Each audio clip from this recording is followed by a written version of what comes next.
As entrepreneurs, we all have a reason why we chose to leave our 9 to 5 for an 8 a.m. to 10 p.m. I'm here to capture those stories of why we all hustle and grind for our companies. Brady is a curious entrepreneur who loves to learn. He owns and operates a business that does over $1 million in annual revenue by finding, developing, and flipping raw land. His main goal is to build a dream team of partners to build something really big. Hey, Brady, thank you so much for being on the podcast today. I truly, truly appreciate it, man. Yeah, my pleasure. Thanks for having me on. Anytime, anytime. So I know you have created a business around land, and that's something that not a whole lot of people do. It's becoming, I think, a little bit more popular at this point. But what do you do? Let's start Yeah, there.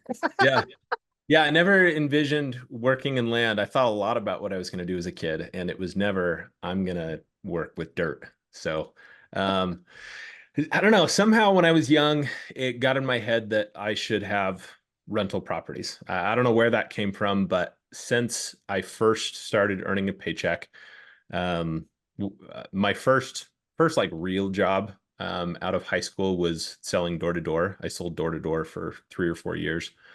Was fortunate enough to do well. Worked hard. I've always been a little obsessive over whatever I'm doing, so tend to work hard at it. And um, so we bought one property, and then a couple years later we bought another property. A couple years later, bought another property. Just kind of clockwork every 2 years, and after 3 or 4 doors, I'm like, man, this is going to take a really long time to replace my 9 to 5. I'm getting like $100 cash flow on that one and $200 cash flow on the other. So, I was on bigger pockets and just trying to figure out, how do I buy houses faster? How do I get more doors quicker? Um, and people are like, well, you go directly to the owner instead of going to the ones on the market.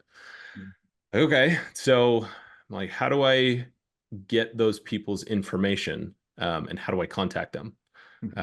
Okay, I'm gonna figured out that I should send them letters or postcards. So I'm like, okay, where do I get that data? It was just this.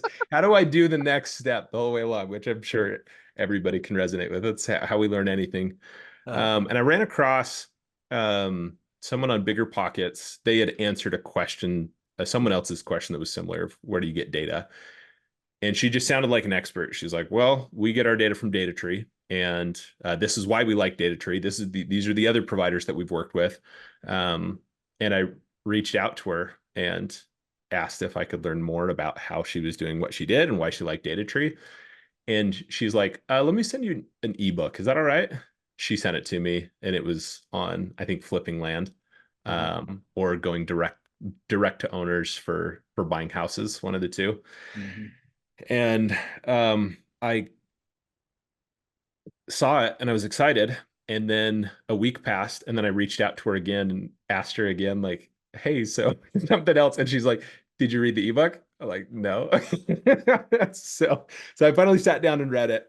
It was mostly about houses. And then at the very end, she was like, we also do this with land. And that's actually our main thing, is we go directly to owners, and we buy their land and we resell it for more. And so I decided I was going to pull the trigger and take their course, which is probably the biggest investment I've ever made in anything up to that time, I guess, other than rental properties, but in education. Uh-huh.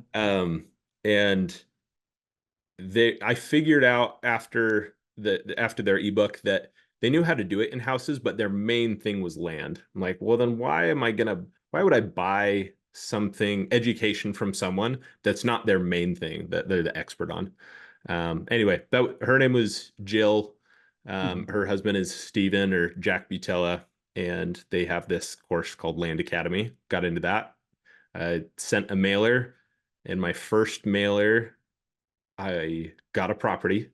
I think we bought it for $8,000, and there were no comps. I was stressed out of my mind. I had no idea what the property was worth, but I thought it was hopefully worth more than that. Bought it for 8,000, sold it for 32. This giant celebration. Uh-huh. And I could not believe the amount of money that I had just made. And I was working in tech at this point. I was working for a company called Entrada, as a software development manager over our accounting product. And I'm seeing our clients that manage like 40, 50,000 doors, these giant property management companies. Like, I don't know how to I get there, but someday that's the goal. So I sent another mailer and it wasn't as good. Sent another one, wasn't as good, and was kind of starting to give up. And sent another one, and one deal came back, and I couldn't decide whether to buy it. There were no comps. I talked to all the realtors. Nobody, well, based on what the realtors were saying it was worth, they either had no clue or they would give me a price that didn't make sense. It was as much as the seller wanted. So on this Hail Mary, I drove down there. It's in San Pete, Utah. I drove down there one day and found somebody who lived out there in this rural subdivision, and um, knocked on his door and just Uh, chatted with him. Said, uh, "Yeah, I'm looking for property. There's a couple over here that I might buy," because this guy wanted to sell me four of his properties, two that he owned, and then two from his brothers and sisters. And and I was like, "Do you have any idea what they're worth?" And he's like, "Oh yeah, they're a ton," and told me exactly what they're worth. He's like, "I'm actually trying to pick up some more." I'm like, "Really? I'm buying these for 20,000." And he's like, "Oh, do you need help taking them down?" And so I went and looked at the properties with him, and he's like, "Yeah, I'm actually looking for some more." I'm like, "What if I just sell you all of them, and I'll sell them to you for like 60 or 70% of market value? Um, and then I make good money, you still make good money." And I ended up making $80,000 on that one deal from a guy who knew the value super well. And there was still enough margin for him to make money. yeah. And that was the moment I'm like, okay, now I have to quit my job. Like, I've been saying on the next deal, on the next deal, and now I just made 80 grand in one deal. Like, okay, now's the I know. time. I So know of 80,000 reasons why.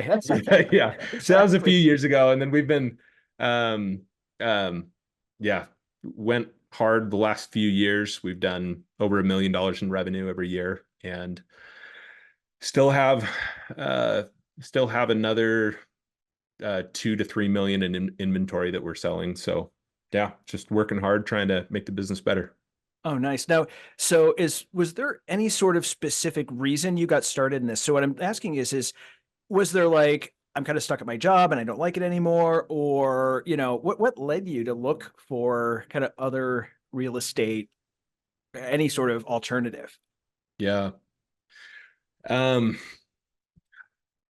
I mean, I could say I was actually pretty stinking happy with my 9 to 5 when I started doing this.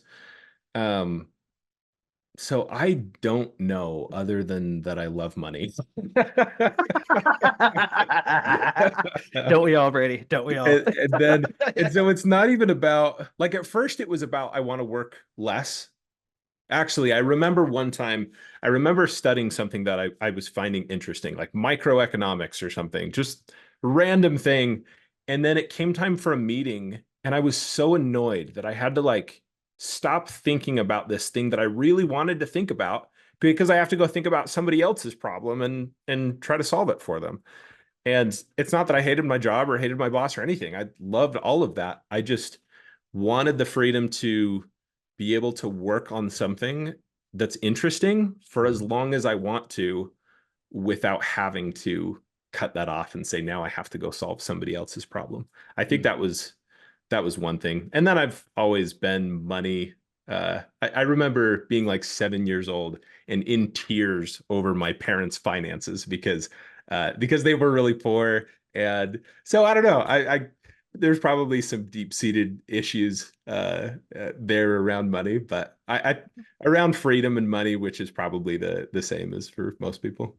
Well, I've got a good friend of mine that says, money is my ticket to blank, and it allows him to kind of say, Mm, money is my ticket to freedom. Money is my ticket to this. Money is my ticket to travel. Money is my ticket to this. And looking at yeah. it that way versus this, it's not a greed based thing. It's more, I want a high score and I want to be able to go and do these really cool things, which is doing cool things in a 9 to 5 is incredibly rare. Yeah. Yeah. It's normally pretty rote kind of standard. Can Yeah. I share how my motivation has changed Yeah, over sure. time? So Absolutely. it started out as, I mean, I think the money thing is always there. I think I'll always love money, but it was like freedom. I wanted to be free and not have to spend time on anybody else's problems if I didn't want to. Mhm. And so I got to that point really quickly. Like, after after 6 months or so, I had made enough that I'm like, oh, I'm good for a year or two. So we moved to Costa Rica. Nice.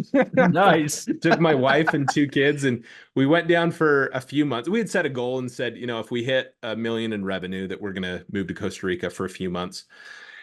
And then, or a month, and then a month turned into 3 months, which turned into a year. And my kids were in school down there and loved it. And we hung out at the beach most of the time. I worked a few hours a week, Mhm. and it was amazing.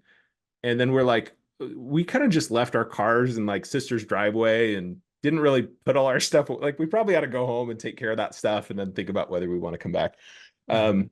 But getting that year of what I thought I wanted, which was Mhm. freedom and not having to work, made me realize, okay, that was cool. It turns out I like working. But Yeah. the only way for me to see that was to semi-retire early and realize, oh, this actually isn't what I wanted, which is a huge blessing because I think a lot of people work their entire life so that they can retire. And then they retire and they're like, oh, this isn't what I wanted. But now I'm already 60, 65, Yeah. and I actually want interesting things to work on. So Mhm. at some point, we came back from Costa Rica and the motivation shifted to uh, I realized that the most inspiring thing to me is feeling like I'm capable and I have a lot of skills so that I can Mhm. build big things. Yeah. And I think the fastest way to get there is working shoulder to shoulder with other really talented people. Mhm. So money is my ticket to be able to pay really talented people that I get to work alongside with and get to learn from. And then I get to learn more. I get all these extra skills, which is what's fulfilling to me in life. So, Absolutely. And to go back to it, I think as guys, that's something we need a purpose. If we don't have a purpose, we can get really out of control for it. And I think that's what a lot of I see. I don't know if you see the same thing. I see a lot of guys right now who don't have that main purpose. It's I'm going to go work at Walmart for the rest of my life, or I'm going to do this other thing. I just things that aren't really feeding them. They're not giving them a purpose, and it just leads um, to this sort of, and so your story is very much. I've heard a lot of this before, where somebody's like, "I retired and now I don't know what to do." I had a good friend of mine's dad retired and was really hard worker all of his life, and then so of course he's now able to like do his thing and just kind of reap the benefit of his of his retirement account. And I think it would took him all of 1 week, and his wife said, "You are getting a job or I am divorcing you," because he had actually, the little aerators on all of the faucets that they have, he had yeah. taken them out and scrubbed them with a toothbrush because he had nothing better to do. I think a job at McDonald's saved his marriage, but I think that's something that we need is that it's nice to be able to think about work being sitting on a beach and not really. It's that creation, I think, as entrepreneurs that we have. We love creating stuff and we like doing cool stuff with our friends. Good friend of mine, Kelly, says that. I love doing cool stuff with my friends, and that's how I do business. And I think it's something, I think you learn that through your experiences. Yeah. Yeah. Yeah.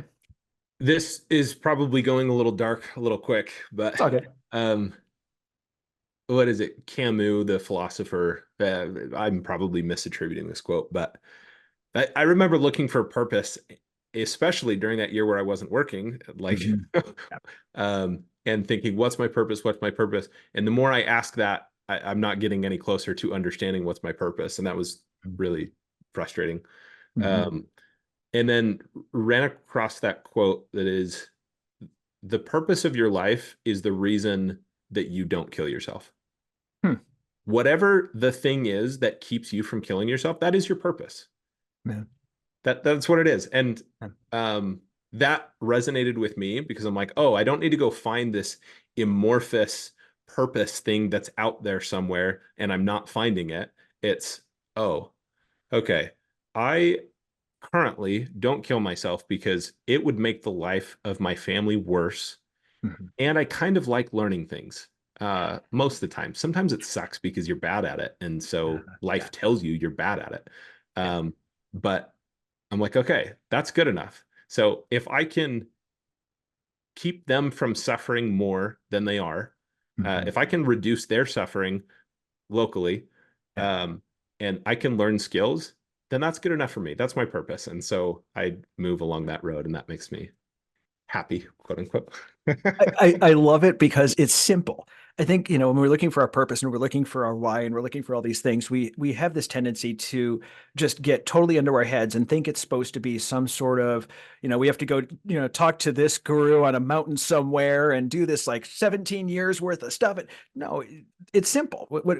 I like how you put that. It's, whatever makes me not kill myself. Yeah, And whatever makes me move forward and whatever, and I think in that you'll find your why too. So I think that's sure. interesting. I like that. I like that a lot, actually. Yeah, it's probably whatever you find yourself doing currently, unless that makes you want to kill yourself, and then you change it, and then there's your new purpose. So Exactly. And I think there's a lot of people who are listening who are in 9 to 5s who are like, nope, doesn't meet that criteria. Kind of want to kill myself when I'm doing this. And then it's like, okay, well, maybe it's time to look for something different. yeah, yeah, yeah, totally. Oh, that's awesome, man. So, as we wrap things up, I do have one question that I ask every guest because I believe that learning, like you said, learning is a constant process. So, what is one book or one podcast that either you've read in the past or you are currently reading or something that you're kind of into that has had a positive, significant positive impact on your life? Ooh. I'm in a reading season of my life right now, so I'm reading a lot. Mm. Uh, but I think I'm really into Alex Hormozy's work, all of it, Hmm. Yeah. all of his long form podcasts, all of his short form, all of his books, Hmm. everything. Partly because I feel like a lot of the things that he says resonate with me, Hmm. but it gives me permission to feel that way, Hmm. because a lot of the views are different than how the average person approaches the world. And we're told by society, no, you should spend more time with your family. You should do that. And you should serve in the community. And you should X, Y, and Z. Hmm. And all of those things are not my purpose, because those make me want to kill myself instead of not spending time with my family, but you Those know don't what bring I me mean. joy. Yeah. The Yeah. Yeah. the social pressure of you should live your life a certain way. Hmm. And he's so adamantly against that, yet he's also such a giver, Yeah. and he's also incredibly talented.